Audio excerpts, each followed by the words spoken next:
Di bawah langit malam yang kelam, di sebuah desa kecil di Bogor, ada rahasia yang tersembunyi di balik kekayaan mendadak sepasang suami istri muda. Apakah mereka benar-benar menemukan jalan pintas menuju kemakmuran? Ataukah ada harga mengerikan yang harus dibayar di balik semua itu? Dari kehilangan orang tercinta, hingga dihantui oleh bayang-bayang masa lalu, saksikan cerita horor penuh misteri ini, di mana setiap langkah kelam akan selalu meminta balasan. Simak cerita selengkapnya di Ada Horor. Awas jangan nonton sendirian.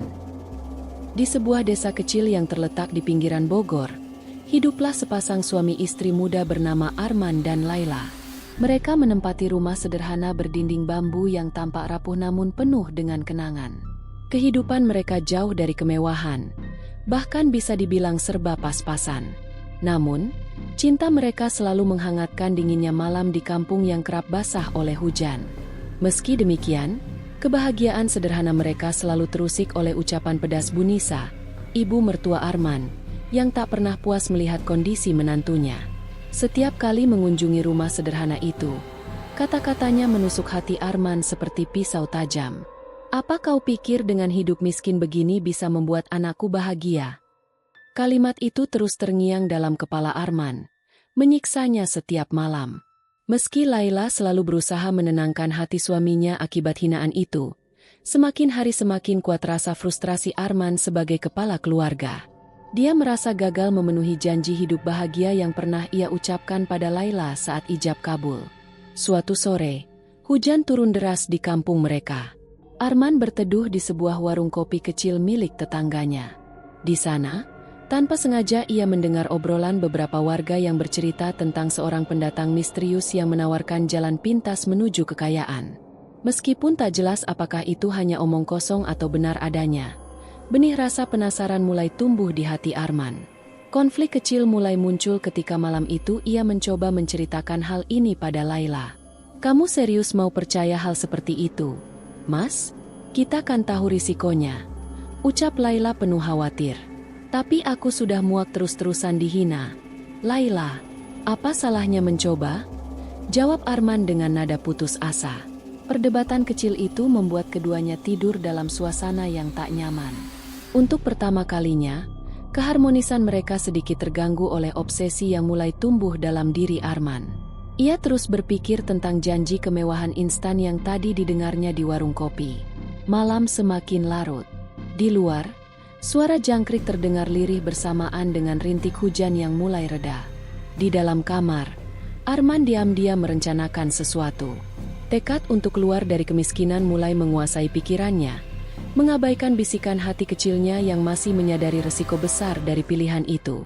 Tanpa disadari keduanya, malam itu adalah awal dari serangkaian keputusan yang akan menyeret mereka dalam pusaran derita yang jauh lebih dalam dari sekadar kemiskinan yang pernah mereka keluhkan selama ini. Keesokan harinya, desa tampak tenang seperti biasa. Namun, hati Arman tetap gelisah akibat perdebatan semalam dengan Laila. Ia tidak bisa fokus pada pekerjaannya sebagai buruh tani. Terbayang terus dalam benaknya obrolan warga tentang pendatang misterius yang menawarkan kekayaan instan. Ia ingin sekali menemui orang itu, namun sebagian kecil hatinya masih menahan. Menjelang sore, saat pulang melewati jalan desa, Arman tiba-tiba berhenti langkahnya. Matanya tertuju pada sebuah warung kecil yang selama ini jarang dikunjunginya. Di sudut warung itu duduk seseorang berpakaian serba hitam yang menarik perhatian warga sejak beberapa hari lalu. Lelaki misterius itu seakan sengaja menunggu kedatangannya. Dengan rasa penasaran bercampur was-was, Arman menghampiri lelaki tersebut. "Sedang mencari sesuatu, Nak?" ucap lelaki misterius itu. Tiba-tiba tatapannya tajam menusuk, membuat Arman sedikit gentar. "Saya dengar Bapak bisa membantu orang jadi kaya," tanya Arman ragu-ragu. Suaranya bergetar. Lelaki itu tersenyum misterius lalu mengeluarkan sesuatu dari kantong kain hitamnya. Sebuah lilin kecil berwarna kehitaman yang terlihat aneh dan berbeda. "Lilin ini bisa memberikan segalanya," bisik lelaki itu pelan. "Tapi ada harganya." Arman menelan ludah. Ragu dan takut bercampur dalam hatinya. Namun, bayangan hinaan mertuanya muncul lagi, membuat dirinya semakin kuat tekadnya. Apa harganya, Pak? Tanya Arman dengan suara hampir tak terdengar. Lelaki itu tersenyum lagi lalu berkata penuh rahasia. Tidak banyak. Kamu hanya harus bersedia memberikan sedikit pengorbanan kecil nanti. Tapi tenang saja, bukan nyawamu yang diambil pertama kali. Kalimat itu membuat Arman merinding. Namun, tekadnya sudah bulat. Tanpa berpikir panjang lagi, ia menerima lilin itu dan segera pulang ke rumah, menyembunyikan lilin tersebut dari tatapan warga yang mulai curiga. Sesampainya di rumah, ia bertemu Laila yang baru saja selesai memasak makan malam sederhana. Melihat wajah suaminya pucat dan gelisah, Laila pun bertanya, "Mas, kenapa kok kelihatannya aneh sekali?" Arman terdiam sejenak lalu mengeluarkan lilin tersebut dari sakunya. Melihat benda itu, Laila mundur selangkah dengan ekspresi takut. "Ini lilin apa, Mas? Kenapa aura lilin ini aneh sekali?" "Pelan-pelan, ini lilin pesugihan yang aku ceritakan semalam. Kita nyalakan saja, siapa tahu hidup kita berubah," ucap Arman mencoba meyakinkan istrinya. Nah, takut sekaligus ragu. Konflik kecil kembali muncul ketika ia berusaha mencegah Arman melakukan sesuatu yang mereka tahu pasti berbahaya. "Aku takut, Mas. Bukankah ini terlarang? Kalau kita tidak mencobanya, selamanya kita akan diinjak-injak orang," jawab Arman keras kepala, teringat hinaan mertuanya lagi. Akhirnya, dengan berat hati, Laila mengalah. Malam itu, tepat tengah malam, keduanya menyalakan lilin terlarang tersebut. Seketika angin dingin berhembus menerobos celah dinding bambu, dan suara bisikan samar terdengar di telinga mereka, membuat bulu kuduk berdiri. Rumah kecil mereka terasa berbeda malam itu. Hening, namun mencekam. Suara-suara aneh terdengar di luar rumah seperti langkah kaki tanpa pemiliknya. Bayangan-bayangan hitam mulai terlihat di sudut kamar. Arman dan Laila saling menggenggam erat, sadar bahwa mereka sudah melewati batas yang tak seharusnya dilanggar. Di luar rumah, lelaki misterius tadi tampak berdiri menatap rumah mereka.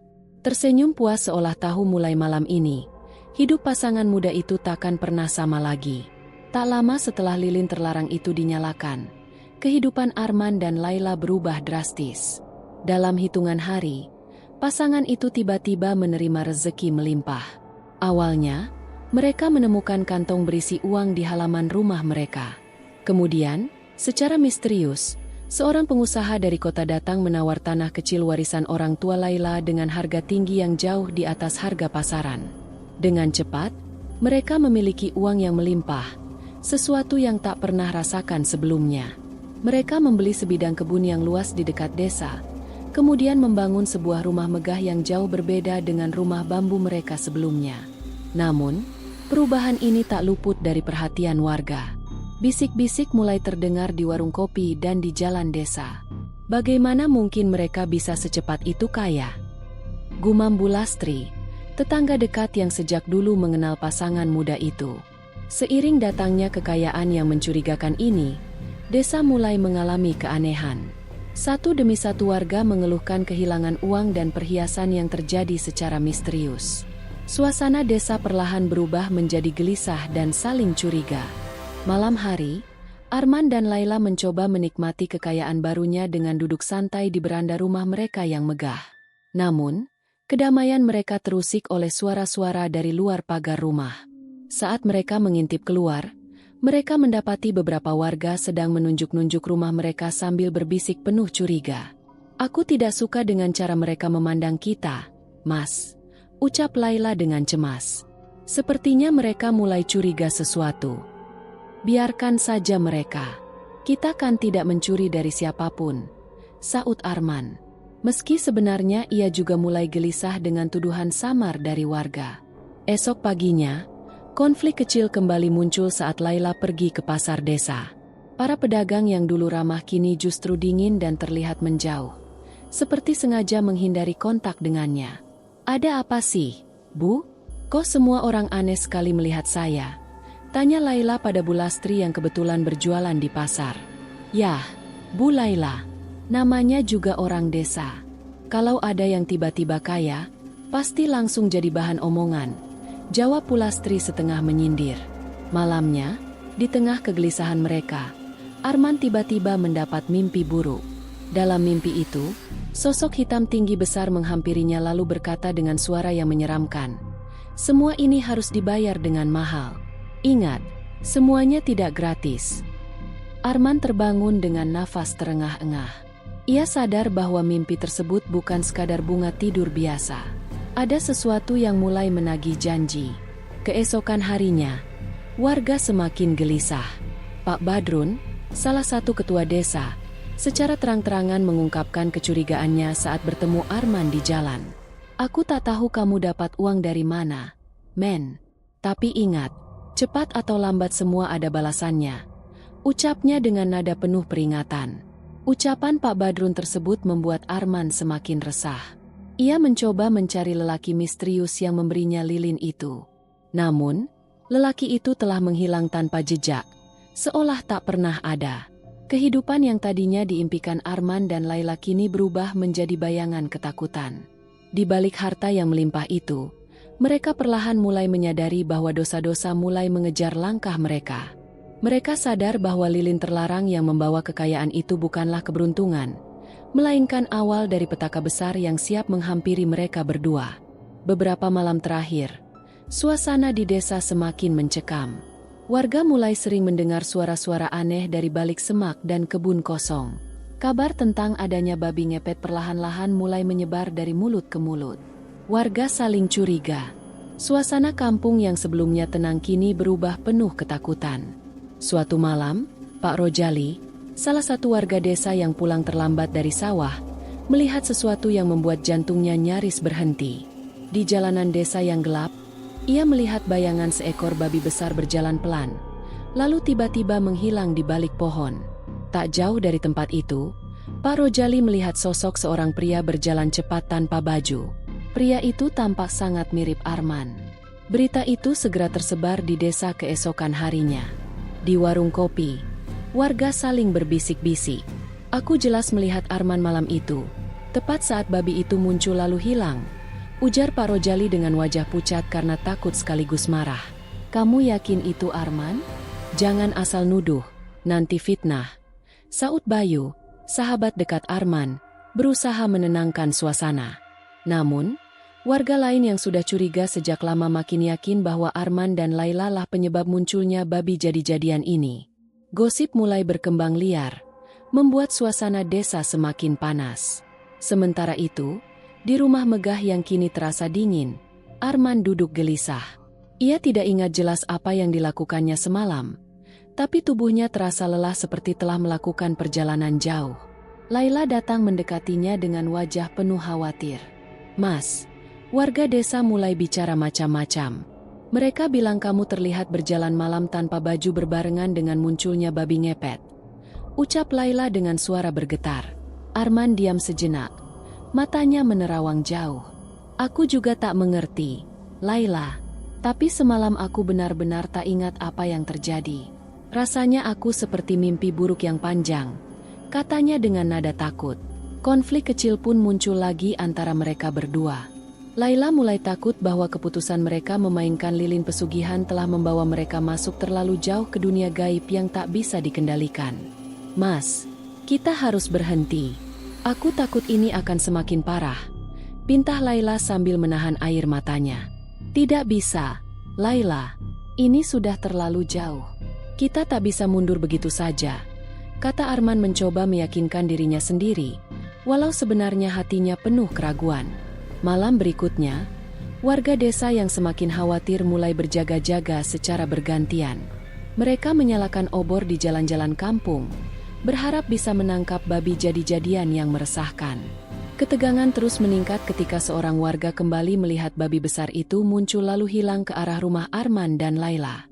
Keesokan paginya, beberapa warga yang marah datang ke depan rumah Arman. Mereka berteriak marah, meminta Arman keluar dari rumahnya. "Keluar kau, men! Kami tahu apa yang kau lakukan," teriak salah seorang warga dengan penuh emosi. Laila yang ketakutan berusaha menenangkan warga dari balik pintu rumah.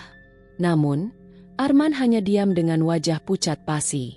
Untungnya, sebelum keadaan menjadi lebih buruk, Kiai Ahmad, tokoh agama yang dihormati warga desa, datang dan meredakan suasana. Ia meminta warga untuk tidak gegabah bertindak tanpa bukti yang kuat. Sabar, semuanya. Kita tidak boleh asal menuduh. Kita harus cari tahu dengan jelas dulu sebelum bertindak, kata Kiai Ahmad dengan suara tegas namun menenangkan. Perlahan warga mundur, tetapi rasa curiga dan dendam terhadap pasangan itu tetap membara. Di dalam rumah, Arman dan Laila terduduk lemah, sadar bahwa situasi mereka semakin sulit. Kini mereka tahu pasti bahwa bahaya besar tengah menunggu mereka di depan. Sebuah bahaya yang bahkan uang dan kekayaan tak bisa lindungi lagi. Setelah kejadian babi jadi-jadian yang mengguncang desa, hidup Arman dan Laila kini semakin tertekan. Mereka mulai menyadari bahwa pesugihan lilin itu bukan lagi sesuatu yang bisa mereka kendalikan. Malam demi malam dilalui dalam ketakutan, suara-suara misterius, dan penampakan bayangan hitam terus menghantui rumah mereka. Suatu malam, Arman terbangun karena mendengar suara tangisan lirih. Ia terkejut melihat Laila duduk termenung di pojok kamar dengan wajah pucat dan mata merah karena menangis. "Ada apa, Laila?" tanya Arman mendekati istrinya yang terlihat sangat terguncang. "Aku takut, Mas." Suara-suara itu terus bilang kalau kita harus segera memberi tumbal. "Kalau tidak, semua harta kita akan lenyap," ujar Laila gemetar. Arman diam terpaku. Hatinya tahu bahwa saat ini pasti akan datang, tapi ia tak pernah membayangkan situasinya akan secepat dan semenakutkan ini. Beberapa hari kemudian, lelaki misterius yang memberikan lilin terlarang itu muncul lagi secara tiba-tiba di depan rumah mereka, seperti sudah tahu apa yang terjadi. Ia berkata dingin kepada Arman, "Sudah waktunya kalian memberikan tumbal pertama, atau semua kekayaan kalian akan habis dalam semalam." Arman berusaha menolak, tapi tatapan tajam lelaki itu membuatnya kehilangan keberanian. Setelah lelaki itu pergi, konflik kembali terjadi antara Arman dan Laila. "Kita tidak bisa melakukan ini, Mas. Ini sudah terlalu jauh," protes Laila penuh rasa takut. "Tapi kalau kita tidak memberikan tumbal itu, kita akan kehilangan segalanya, termasuk nyawa kita sendiri," balas Arman dengan panik. Dalam kebingungan dan tekanan yang besar, Arman teringat pada seseorang yang selalu menyakiti hatinya sejak lama, Pak Darso, tetangga yang kerap merendahkannya di hadapan warga desa. Dendam lama bercampur tekanan membuat pikirannya kacau. Akhirnya, dengan hati yang berat dan penuh penyesalan, ia memilih Pak Darso sebagai tumbal pertama mereka. Pada malam yang gelap tanpa bulan, sebuah insiden terjadi di rumah Pak Darso. Keesokan paginya, warga menemukan tubuh Pak Darso sudah terbujur kaku tanpa nyawa di kamarnya. Tidak ada tanda penyakit ataupun luka, membuat kematiannya terasa ganjil. Arman langsung sadar bahwa itu adalah tumbal pertama yang diambil secara paksa oleh kekuatan gaib itu. Arman yang sangat terpukul mulai bertengkar hebat dengan Laila. Konflik dalam rumah tangga mereka semakin tajam. "Ini semua gara-gara lilin terkutuk itu. Kita tidak seharusnya mengambil jalan ini," bentak Laila sambil menangis histeris. "Tapi semua sudah terlambat. Kita sudah terjebak terlalu dalam," jawab Arman dengan suara yang bergetar. Pada saat bersamaan, Bayu yang mendengar kabar kematian Pak Darso semakin yakin bahwa semua kejadian itu saling berkaitan. Ia pun diam-diam memberitahu beberapa warga tentang apa yang dilihatnya di rumah Arman, membuat situasi desa semakin tegang. Malam harinya, rumah Arman kembali terasa sangat mencekam. Suara-suara tangisan dan langkah kaki yang tak terlihat terdengar jelas di berbagai sudut rumah. Arman dan Laila terdiam ketakutan, sambil berpelukan di sudut kamar tidur mereka yang luas namun terasa dingin dan menyeramkan. Kini mereka sadar, rahasia gelap mereka tak bisa lagi disembunyikan. Ketenangan dan kebahagiaan yang dulu mereka idamkan kini berubah menjadi mimpi buruk yang tak pernah berakhir. Setelah kematian tragis Pak Darso, suasana di desa semakin tidak nyaman. Warga semakin curiga kepada Arman dan Laila. Di balik pintu rumah-rumah, orang mulai diam-diam membicarakan mereka, sambil berusaha menghindar setiap kali bertemu pasangan muda itu di jalan. Suatu sore, Bayu yang sejak awal mencurigai sahabatnya mulai memberanikan diri untuk menyelidiki sendiri. Ia sengaja datang saat Arman dan Laila sedang tidak di rumah. Dengan hati-hati, Bayu mengintip ke dalam lewat jendela samping rumah, mencoba menemukan sesuatu yang bisa menjelaskan semua kejadian aneh belakangan ini. Matanya langsung tertuju pada benda aneh di atas meja kecil di ruang tengah rumah mereka. Sebuah lilin hitam yang terlihat sangat mencurigakan. Bayu langsung merasa merinding dan yakin bahwa ada sesuatu yang tidak beres dengan lilin tersebut. Ia pun bergegas pergi sebelum Arman dan Laila kembali. Namun, tanpa sengaja, langkah terburu-burunya dilihat oleh Bu Lastri yang sedang lewat. "Hei, kamu ngapain di situ, Bayu?" teriak Bu Lastri penuh kecurigaan. Bayu yang panik segera pergi tanpa menjawab. Tetapi Bu Lastri sudah terlanjur curiga bahwa Bayu mungkin tahu sesuatu. Malamnya, Bayu tidak bisa tidur karena terus memikirkan lilin hitam misterius itu. Akhirnya, ia memutuskan untuk menemui Kiai Ahmad, tokoh yang paling dipercaya di desa. "Saya melihat lilin aneh di rumah Arman, Kiai. Saya khawatir mereka memang benar-benar terlibat pesugihan," kata Bayu serius. Kiai Ahmad mengangguk pelan. "Kalau benar demikian, ini akan jadi masalah besar bagi desa ini. Kita harus segera mengambil tindakan, tapi hati-hati, jangan sampai memfitnah." Tanpa diketahui Bayu, di rumah megah mereka, Arman dan Laila sedang menghadapi tekanan yang lebih berat. Sosok gaib mulai menunjukkan kemarahan karena rahasia mereka diketahui orang lain. Malam itu, ketika Arman tertidur, suara berisik di dapur membuatnya terbangun kaget. Ia berjalan pelan mendekati suara tersebut. Jantungnya berdetak keras karena takut. Begitu sampai di dapur, tubuh Arman membeku melihat sosok perempuan tua dengan wajah menyeramkan sedang berdiri di sudut dapur sambil menunjuk padanya. "Tumbal berikutnya harus segera diberikan," serunya dengan suara serak dan mengerikan. Lalu sosok itu hilang, meninggalkan Arman yang berdiri gemetar di tempat. Keesokan harinya, kabar buruk datang. Ibu Arman yang tinggal di desa sebelah ditemukan meninggal secara tiba-tiba di rumahnya. Tidak ada tanda penyakit ataupun luka, membuat kematiannya terasa ganjil. Arman langsung sadar bahwa itu adalah tumbal kedua yang diambil secara paksa oleh kekuatan gaib itu. Arman yang sangat terpukul mulai bertengkar hebat dengan Laila. Konflik dalam rumah tangga mereka semakin tajam. "Ini semua gara-gara lilin terkutuk itu. Kita tidak seharusnya mengambil jalan ini," bentak Laila sambil menangis histeris. "Tapi semua sudah terlambat. Kita sudah terjebak terlalu dalam," jawab Arman dengan suara yang bergetar. Setelah kematian ibu Arman yang mengejutkan, suasana di rumah pasangan muda itu makin tidak karuan. Mereka hampir tak pernah tidur nyenyak, terus dibayangi rasa bersalah dan ketakutan. Lilin pesugihan yang tadinya membawa kekayaan kini terasa seperti kutukan yang tak bisa dihentikan. Suatu sore, tanpa sengaja Balkis, adik sepupu Laila yang dikenal pintar dan polos, datang ke rumah mereka. Niatnya sekadar menjenguk karena sudah lama tak bertemu. Namun, kedatangannya kali ini justru menambah kekacauan yang sedang terjadi. Saat Balkis duduk di ruang tamu, ia tiba-tiba melihat lilin hitam yang tersimpan di meja kecil. Ia mengambil lilin itu dengan rasa penasaran. Pada saat bersamaan, Laila masuk ruangan dan melihat Balkis sedang memegang lilin tersebut. "Wah, lilin ini aneh sekali, Mbak Laila," ujar Balkis polos. "Kok warnanya hitam dan bentuknya agak menyeramkan ya?"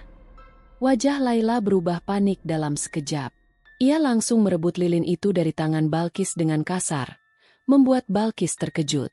"Jangan pegang-pegang sembarangan, Balkis," bentak Laila tanpa sadar, membuat Balkis semakin curiga. Balkis tersentak sedikit takut dan bingung melihat perubahan sikap sepupunya yang dulu sangat lembut padanya. "Kok Mbak jadi aneh begini sih? Ada apa sebenarnya di sini?" tanya Balkis dengan nada khawatir bercampur curiga. "Tidak ada apa-apa, Balkis. Kamu pulang saja cepat," usir Laila dengan gugup. Balkis pulang dengan rasa bingung sekaligus penasaran. Ia langsung menemui sahabat-sahabatnya, Rian dan Andra, lalu menceritakan kejadian yang baru dialaminya. "Menurut kalian ada yang aneh gak sih sama Mbak Laila?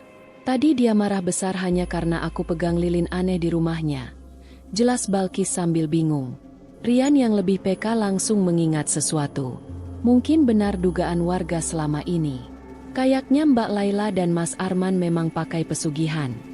Sementara itu, di rumah, Laila menemui Arman dengan panik. "Mas, Balkis sudah tahu lilin itu. Aku takut dia nanti cerita ke semua orang," ujar Laila gemetar. Arman terdiam lama, ekspresinya muram. Konflik dalam dirinya semakin tajam. Ia sangat menyayangi Balkis, namun rasa takut kehilangan segalanya membuatnya berpikir hal yang sangat mengerikan. "Mungkin Balkis harus jadi tumbal selanjutnya, Laila," ucap Arman dengan suara berat, hampir tak terdengar. Mendengar hal itu, Laila langsung menjerit kecil. "Jangan, Mas. Balkis itu keluarga kita sendiri. Bagaimana mungkin kita tega melakukannya? Tapi kalau dia bicara pada orang lain, kita bisa hancur," bantah Arman putus asa. Di tempat lain, malam itu juga, Balkis mulai merasakan hal-hal aneh di rumahnya. Ia sering mendengar suara ketukan misterius di jendela kamar dan melihat bayangan hitam melintas di sudut rumah. Ketakutan, Balkis menceritakan semua kejadian ini kepada kedua sahabatnya. "Aku takut sekali, Ryan, Andra. Kayaknya ada yang aneh setelah aku lihat lilin itu," ucap Balkis dengan mata berkaca-kaca. Ryan segera bertindak. "Kita gak boleh diam saja. Besok kita temui Kiai Ahmad. Mungkin beliau bisa membantu." Di rumah Arman, konflik kecil kembali terjadi. Laila terus menangis dan memohon pada Arman agar tidak menjadikan Balkis tumbal berikutnya. "Aku mohon, Mas, kita sudah cukup menyakiti orang lain. Jangan Balkis juga," ucap Laila dengan suara bergetar. Arman hanya diam, dalam hatinya penuh penyesalan, tetapi juga rasa takut yang makin kuat. Ia sadar mereka sudah berada di jalan yang sangat kelam dan mungkin tak akan pernah bisa kembali lagi. Malam semakin gelap. Ryan dan Andra memutuskan membawa Balkis menemui Kiai Ahmad yang tinggal tak jauh dari musala desa. Mereka bertiga berjalan pelan sambil terus waspada terhadap suasana desa yang kini semakin terasa mencekam. Setibanya di rumah Kiai Ahmad, Balkis dengan cemas menceritakan semua hal aneh yang baru saja dialaminya, terutama setelah menyentuh lilin hitam milik Arman dan Laila. Kiai Ahmad mendengar dengan serius, lalu menghela nafas panjang. "Ini sudah semakin jauh dan berbahaya," ucap Kiai Ahmad dengan wajah prihatin. "Kalau benar lilin itu lilin pesugihan, maka Balkis memang dalam bahaya besar." "Kiai, kami harus bagaimana sekarang? Balkis sudah tidak berani pulang," tanya Ryan khawatir. "Kalian tenang dulu di sini. Besok pagi kita kumpulkan warga.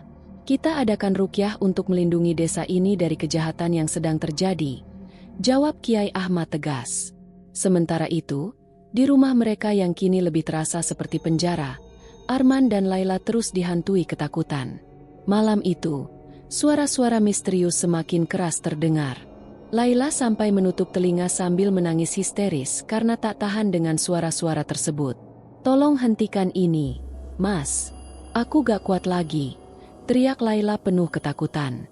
"Aku juga ingin semua ini berhenti, tapi aku tak tahu caranya," jawab Arman frustasi sambil duduk lesu di sudut kamar.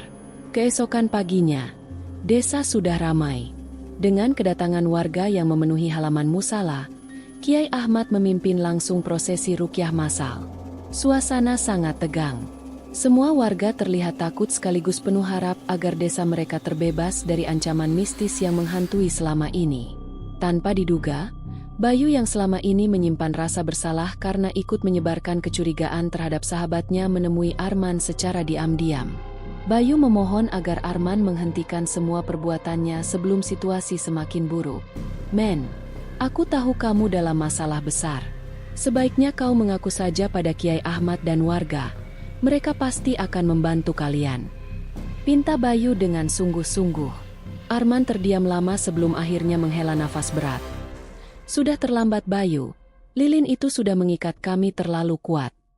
Namun Bayu tidak menyerah, ia semakin menekan Danang. "Tidak ada kata terlambat, kalau kamu mau kembali ke jalan benar." Di musola desa, ruqyah massal yang dipimpin Kiai Ahmad mulai berlangsung. Suara ayat-ayat suci menggema memenuhi udara, membawa suasana yang sebelumnya gelap. Perlahan terasa lebih terang, namun ketika pembacaan doa semakin intens, tiba-tiba beberapa warga mulai menjerit keras, seolah ada sesuatu yang mengganggu mereka dari dalam. Salah satu warga tiba-tiba berteriak menunjuk ke arah rumah Arman. Itu sumber kejahatannya. Kita harus hentikan mereka sekarang juga. Warga mulai gelisah dan ingin bergerak menuju rumah Arman. Tapi Kiai Ahmad segera menghentikan mereka. Sabar. Kita sedang melawan kekuatan jahat dengan doa. Jangan bertindak gegabah. Teriak Kiai Ahmad penuh wibawa. Warga kembali duduk, tetapi suasana tetap panas. Mereka ingin sekali segera mengakhiri semua teror ini. Di sisi lain Arman dan Laila yang kini merasa tekanan semakin besar mulai terdesak. Mereka menyadari bahwa kekuatan jahat itu semakin marah karena perlawanan warga. Lilin pesugihan di rumah mereka menyala sendiri semakin terang dan panas. Seolah siap meledak. Laila berteriak ketakutan. Mas, lilinnya menyala sendiri. Kita harus keluar dari sini. Namun ketika mereka hendak keluar, pintu rumah tiba-tiba tertutup rapat seolah terkunci dari luar. Mereka panik, sadar bahwa kekuatan jahat itu tak lagi bisa mereka kendalikan. Sementara di musala doa semakin keras dipanjatkan. Pertarungan iman warga melawan kekuatan jahat kini semakin memuncak, membawa desa itu pada ujian terbesar sepanjang sejarah mereka. Rumah megah Arman dan Laila kini telah berubah menjadi tempat yang paling menakutkan di desa. Sejak rukyah massal dilakukan warga, gangguan gaib di rumah itu semakin hebat. Suara-suara aneh, langkah kaki misterius, serta bisikan-bisikan menyeramkan terus terdengar sepanjang malam. Laila mulai berubah sikap. Ia lebih sering termenung, diam dengan tatapan kosong dan terkadang berbicara sendiri dengan suara yang asing. Arman merasa istrinya perlahan-lahan kehilangan dirinya sendiri, seperti sudah bukan lagi Laila yang selama ini dikenalnya. Suatu malam Arman dikejutkan ketika melihat Laila berdiri sendirian di ruang tamu, tertawa kecil dengan tatapan kosong ke arah sudut ruangan. "Laila, kamu bicara dengan siapa?" tanya Arman gemetar, merasa takut dengan keadaan istrinya yang semakin aneh. Perlahan Laila menoleh dengan wajah pucat, suaranya berubah, terdengar berat dan tidak seperti biasanya. "Mereka bilang kamu terlalu lemah, Mas. Mereka ingin mengambil alih semuanya sekarang," ucap Laila dingin, dengan tatapan tajam yang menusuk. Arman mundur selangkah, sadar istrinya sudah kerasukan oleh jin penunggu lilin. Ia panik tidak tahu harus melakukan apa. Dengan sisa keberaniannya Arman mendekati lilin hitam itu yang terus menyala terang di meja kecil, berniat menghancurkannya. Namun sebelum tangannya menyentuh lilin, tubuhnya terlempar keras ke dinding. Ia merasakan sakit luar biasa, seolah ada kekuatan tak terlihat yang melindungi lilin tersebut. Saat yang sama, di luar rumah beberapa warga yang merasa khawatir, memutuskan mengintip keadaan rumah pasangan tersebut. Mereka terkejut melihat bayangan-bayangan hitam bergerak cepat di dalam rumah seperti sedang menjaga sesuatu. Keesokan paginya para warga kembali berkumpul di rumah Kiai Ahmad, mendesak agar tindakan segera diambil. "Kita tidak bisa diam terus, Kiai. Rumah itu sudah jelas penuh dengan jin," ucap Pak Rojali penuh emosi. Kiai Ahmad mengangguk pelan lalu menjawab dengan tenang. "Malam nanti kita akan datangi rumah itu bersama-sama. Tapi ingat jangan bertindak gegabah, kita hadapi dengan doa dan keteguhan iman." Malam tiba dengan suasana yang sangat tegang. Puluhan warga berkumpul, membawa obor, dipimpin langsung oleh Kiai Ahmad menuju rumah Arman. Di depan pintu rumah, suasana terasa sangat mencekam, seakan ada kekuatan gelap yang siap menghadang mereka. Di dalam rumah, Arman kini dalam kondisi putus asa. Laila semakin tidak terkendali. Ia terus tertawa dan menangis bergantian dalam pengaruh kekuatan jahat itu. Harta benda di rumah mereka tiba-tiba mulai menghilang secara misterius. Uang, perhiasan, barang-barang mewah, semua lenyap satu persatu. Seakan kekayaan mereka perlahan-lahan ditarik kembali oleh kekuatan gaib tersebut. Saat warga mulai mengelilingi rumah sambil membacakan doa dan ayat-ayat suci, Laila tiba-tiba menjerit keras. Ia menatap Arman dengan tatapan penuh kebencian. "Mereka datang, Mas. Mereka mau mengambil semua yang kita punya," teriak Laila dengan suara mengerikan. Pintu rumah tiba-tiba terbuka dengan keras, membuat warga yang berada di depan pintu mundur kaget. Bayangan hitam besar melesat keluar, membuat warga ketakutan dan nyaris bubar. Kiai Ahmad berusaha keras menenangkan warga yang mulai panik. "Jangan mundur. Kita lawan mereka dengan doa. Jangan biarkan jin ini menguasai desa kita." Di tengah kekacauan tersebut, Arman hanya terduduk lemah di sudut rumahnya. Air matanya menetes tanpa bisa ia hentikan. Ia sadar sepenuhnya bahwa keputusan buruk yang ia ambil dulu, kini telah berubah menjadi mimpi buruk besar yang tak hanya menghancurkan dirinya sendiri, tapi juga istrinya, rumah tangganya dan seluruh kedamaian desa. Beberapa dari mereka ragu tapi Kiai Ahmad melangkah lebih dulu, sambil melantunkan doa dalam hati. Di dalam rumah itu gelap, lampu tak menyala, hanya cahaya dari obor dan api kecil lilin hitam yang menyala di tengah ruangan. "Laila!" teriak Bayu, yang berdiri di antara warga. "Kalau kamu masih ada di sana keluarlah, kita bisa bantu." Dari balik lorong rumah, Laila muncul perlahan. Wajahnya pucat, senyumnya mengerikan, langkahnya tenang, terlalu tenang. "Apa kalian semua datang untuk menyelamatkan atau menghakimi?" Tanyanya dengan suara yang tak seperti suara manusia. Tiba-tiba api lilin menyala terang. Sekejap saja suara lolongan aneh terdengar. Lalu angin kencang menerobos masuk lewat jendela-jendela yang pecah. Satu persatu warga menjerit, sebagian mundur ketakutan. Arman tersungkur di lantai, tubuhnya gemetar, wajahnya penuh air mata. "Tolong hentikan ini semua," katanya pada Kiai Ahmad dengan suara parau. "Saya menyesal." Namun suara tawa semakin keras. "Sudah terlambat, Mas. Kamu sudah menyerahkan jiwamu sejak malam pertama lilin itu dinyalakan." Kiai Ahmad mendekat perlahan sambil terus membacakan doa-doa. Warga yang tersisa ikut bersuara ayat demi ayat, menggetarkan udara. Laila mulai menjerit, tubuhnya mengejang. Suara-suara gaib terdengar dari dalam rumah. Jeritan, tangisan, bisikan marah yang bersahutan. Lampu-lampu pecah. Dinding rumah mengeluarkan bau anyir tak tertahankan. Arman memeluk tubuh istrinya yang menggeliat liar di lantai. "Ampuni kami ya Allah. Tolong ampuni kami." Dalam kekacauan itu, satu hal terjadi. Api lilin padam. Seketika semua suara menghilang. Rumah itu menjadi senyap. Laila tak lagi menjerit. Hanya terbaring lemah di pelukan Arman. Matanya tertutup. Nafasnya masih ada tapi sangat lemah. Warga terdiam. Kiai Ahmad mendekat, meletakkan tangan di atas kepala Laila dan melantunkan doa terakhir. "Masih ada waktu untuk bertobat. Kalau kalian sungguh-sungguh ingin kembali ke jalan yang benar," ucapnya lirih. Malam itu, rumah megah Arman dan Laila tak lagi terlihat angkuh. Atapnya mulai retak, cat dinding mengelupas, dan suasana kemegahannya perlahan pudar. Kekayaan itu tak pernah nyata. Semuanya hanyalah ilusi yang dibeli dengan harga terlalu mahal. Arman terduduk di depan rumah, memeluk Laila yang masih lemah, dikelilingi warga yang kini tidak marah, tapi terdiam dalam keheningan yang menyesakan. Penghakiman itu datang bukan dalam bentuk amarah, tapi kebenaran yang tak bisa dihindari. Pagi menjelang, namun langit di atas desa masih kelabu. Kabut tipis menyelimuti jalan-jalan tanah dan angin pagi terasa dingin menusuk. Di teras rumah yang kini porak-poranda, Arman duduk memeluk lutut, pandangannya kosong. Laila masih terbaring di dalam rumah belum juga sadar sejak malam pengusiran itu. Warga sudah kembali ke rumah masing-masing, namun tidak sedikit yang terus berjaga-jaga dari kejauhan. Meski api lilin pesugihan telah padam, mereka tahu bahwa kekuatan gelap tak serta-merta pergi begitu saja. Setelah beberapa minggu berlalu, kehidupan Arman dan Laila mulai menunjukkan tanda-tanda perubahan yang lebih baik.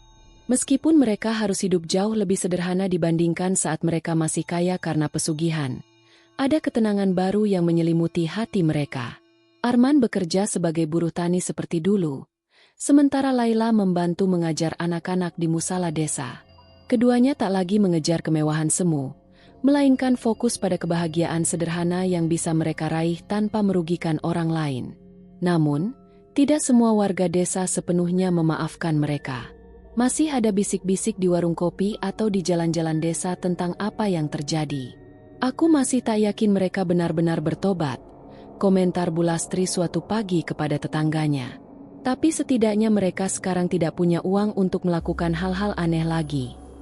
Di balik segala gosip itu, Kiai Ahmad terus memantau perkembangan pasangan tersebut. Ia percaya bahwa penyesalan dan niat baik adalah awal dari perjalanan panjang menuju penebusan.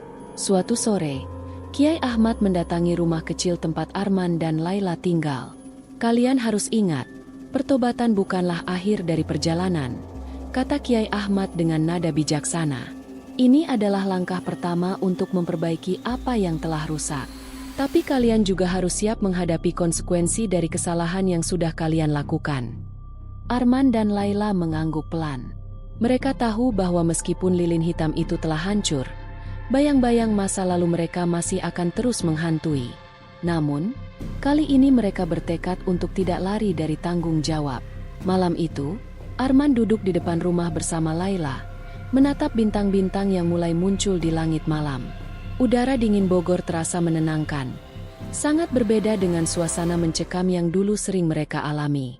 "Mas, aku takut kalau kita gagal lagi," ucap Laila dengan suara pelan. "Aku takut kita tidak cukup kuat untuk menjalani semua ini." Arman menatap istrinya dengan pandangan lembut. "Kita tidak akan gagal, Laila. Aku janji. Kali ini kita akan melakukannya dengan cara yang benar. Meski itu berarti kita harus bekerja lebih keras dan hidup lebih sederhana." Ia menggenggam tangan Laila erat-erat, mencoba memberikan kekuatan yang ia sendiri masih berusaha temukan dalam dirinya. Pada hari-hari berikutnya, mereka mulai berusaha memperbaiki hubungan dengan warga desa. Arman secara sukarela membantu memperbaiki atap musala yang mulai bocor, sementara Laila sering membawa makanan sederhana untuk para tetangga yang sedang kesulitan. Meskipun banyak warga yang masih ragu, lambat laun sikap mereka mulai melunak. Ada kesadaran bahwa Arman dan Laila sedang berusaha keras untuk kembali menjadi bagian dari komunitas desa. Namun, tantangan terbesar datang ketika salah satu korban tumbal, Pak Darso, meninggalkan keluarga yang masih marah dan ingin membalas dendam. Anak Pak Darso, Satria, datang ke rumah Arman dan Laila suatu sore. "Kalian pikir hanya dengan bertobat semua ini akan selesai?" bentak Satria dengan mata berkaca-kaca. "Ayahku mati karena ulah kalian." Arman dan Laila hanya bisa menunduk dalam diam. Mereka tahu bahwa permintaan maaf saja tidak cukup untuk menghapus rasa sakit yang dirasakan keluarga Pak Darso. Namun, mereka juga tidak tahu apa lagi yang bisa mereka lakukan. "Kami tidak bisa mengembalikan ayahmu, Satria," ucap Arman dengan suara bergetar. "Tapi kami bersedia melakukan apapun untuk membantu keluargamu. Kami juga kehilangan banyak hal karena keputusan bodoh kami." Satria menatap mereka lama, kemudian berlalu tanpa berkata apa-apa lagi. Di balik kemarahannya, ia melihat betapa hancurnya kehidupan Arman dan Laila. Namun, rasa kehilangan terhadap ayahnya masih terlalu besar untuk dilupakan begitu saja. Beberapa minggu kemudian, desa diguncang oleh kejadian lain. Balkis, adik sepupu Laila yang sempat terlibat dalam insiden lilin hitam, mulai menunjukkan gejala aneh. Ia sering berbicara sendiri dan kadang-kadang tertawa tanpa alasan yang jelas. Rian dan sahabat-sahabatnya mencoba membantu, tetapi mereka tahu bahwa masalah ini lebih besar dari yang bisa mereka tangani sendiri. Kiai Ahmad kembali turun tangan. Dengan bantuan warga desa, ia mengadakan ritual doa besar-besaran untuk membersihkan desa dari sisa-sisa pengaruh gaib lilin hitam. Ritual ini dihadiri oleh hampir seluruh warga, termasuk Arman dan Laila yang ikut berdoa dengan penuh penyesalan. Dalam ritual tersebut, Balkis akhirnya pulih secara perlahan.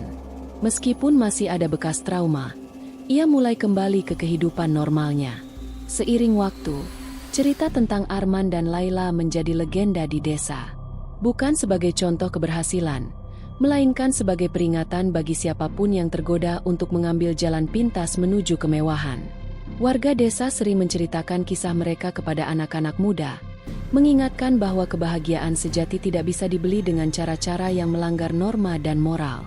Suatu sore, bertahun-tahun setelah kejadian itu, Arman dan Laila duduk di bawah pohon jambu yang sama, menatap ladang yang kini subur hasil kerja keras mereka. Mereka tidak lagi memiliki rumah megah atau harta berlimpah, tetapi cinta dan kepercayaan antara mereka telah tumbuh lebih kuat dari sebelumnya.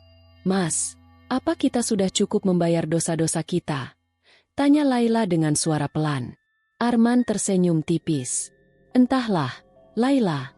Yang pasti, kita sudah memilih jalan yang benar. Selebihnya, kita serahkan pada Tuhan." Hujan mulai turun pelan-pelan, membawa aroma tanah basah yang menenangkan. Desa kembali tenang, dan Arman serta Laila akhirnya menemukan kedamaian yang selama ini mereka cari, bukan dalam kemewahan, melainkan dalam ketulusan dan keikhlasan. Jika kamu suka dengan cerita-cerita seru seperti ini, jangan lupa untuk like, subscribe, dan tekan tombol loncengnya agar kamu tidak ketinggalan cerita-cerita lainnya yang lebih menegangkan. Jangan lupa untuk share video ini ke teman-temanmu, agar lebih banyak orang yang bisa menikmati kisah misteri dan horor seperti ini. Terima kasih sudah menonton.